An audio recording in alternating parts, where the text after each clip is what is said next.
A pivotal day for America as millions of voters are set to head to the polls to cast their ballots. As candidates make their final pitches, Donald Trump and Kamala Harris have been rallying their supporters with stark messages about their visions for the future. Kamala Harris appealed for a fresh start for America. She urged voters to pick a president who can uplift everyone and warned against falling for what she called Trump's tactics on poll fraud. Harris also stressed the importance of addressing ongoing conflict in Gaza, saying the war needs to end. Hostages have to be saved. In his closing remarks, Trump criticized the Democrat Party, labeling it as a demonic party. Promised that he will fix everything. Kamala broke. He's highlighted issues at the border, stating that an army of gangs and criminals has been unleashed on us. He also emphasized the urgency to save the U.S. economy from obliteration. With your vote, we're going to win Pennsylvania, and we're going to defeat Kamala and those radical left, what they're doing to our country. The momentum is on our side. Our campaign has tapped into the ambitions, the aspirations, and the dreams of the American people. And we know it is time for a new generation of leadership in America. And I am ready to offer that leadership as the next President of the United States. Over the past 4 years, Kamala has orchestrated the most egregious betrayal that any leader in American history has ever inflicted upon our people. She's violated her oath of office. She's eradicated our sovereign border and unleashed an army of gangs and criminal migrants from prisons and jails, insane asylums and mental institutions from all around the world, from Venezuela and the Congo in Africa, stealing countless American lives. And these are rough customers that are coming, much rougher than almost anybody in this room. And instead of stewing over an enemies list, I will spend every day working on my to-do list, full of priorities to improve your life, because ours is not a fight against something. It is a fight for something. It is a fight for the future, and it is a fight for freedom. And celebrity endorsements continue to pour in for the two presidential candidates. Listen in.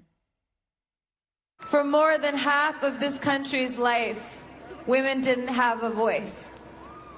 Yet we raised children, we held our families together, we supported men as they made the decisions. But tomorrow, women will be a part of making this decision. Today, I am holding in my heart all the tough, tenacious women who made me who I am.